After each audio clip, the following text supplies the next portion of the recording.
น้ำมะพร้าวดีมีประโยชน์ก็จริงแต่อันตรายมากกับ3โรคนี้ไม่ควรดื่มไปเด็ดขาด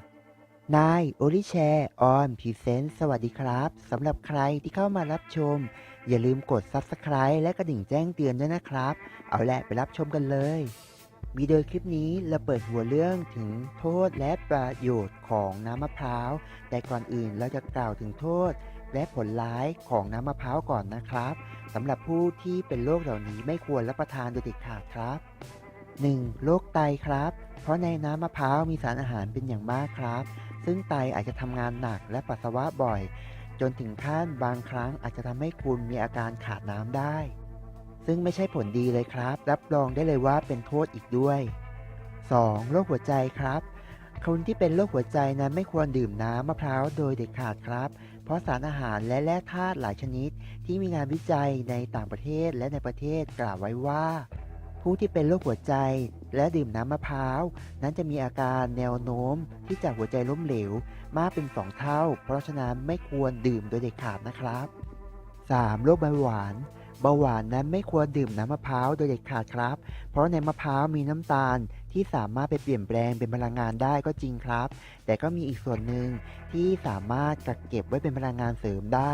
ซึ่งจะทำให้น้ำตาลในระดับเลือดของคุณเพิ่มสูงมากยิ่งขึ้นและเป็นปัญหาต่อสุขภาพอย่างร้ายแรงและแก้ไขได้ยากครับ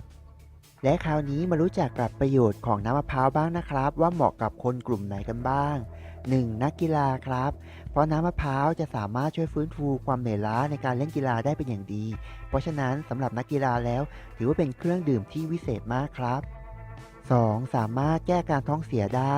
น้ำมะพร้าวช่วยสามารถเป็นยาแก้ท้องเสียได้แบบฉุกเฉินเพราะการดื่มน้ำมะพร้าวเข้าไปนั้นจะทำให้ระบบภายในของสุขภาพทางด้านลำไส้ถูกปรับตัวไม่ให้มีการเจริญเติบโตของแบคทีเรียซึ่งทำให้อาการจะดีขึ้นและทุเลาลงครับ 3. มีประโยชน์มากครับในกลุ่มวัยรุ่นและผู้ใช้สมองผู้ที่กำลังใช้สมองในการทำงานหรือกลุ่มวัยรุ่นที่ต้องการน้ำตาลและแร่ธาตุต่างๆในการเข้าบำรุงร่างกายน้ำมะพร้าวถือว่าเป็นประโยชน์มากครับเพราะสามารถช่วยแก้ปัญหา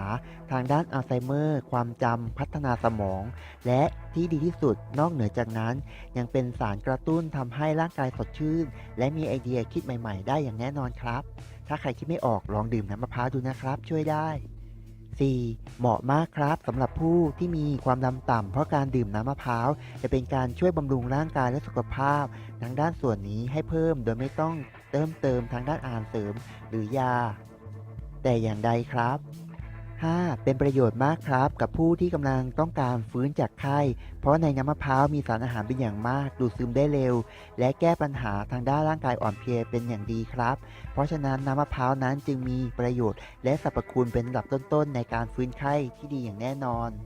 ข้อมูลเหล่านี้มาจากบทความของผมเองครับถ้าท่านใดสนอกสนใจแล้วก็อย่าลืมแบ่งปันข้อมูลเหล่านี้ให้กับคนที่คุณรู้จักและคนที่คุณห่วงใยด้วยนะครับสำหรับวิดีโอคลิปนี้ขอบพระคุณมากนะครับที่เข้ามาติดตามและรับชมขอบคุณครับ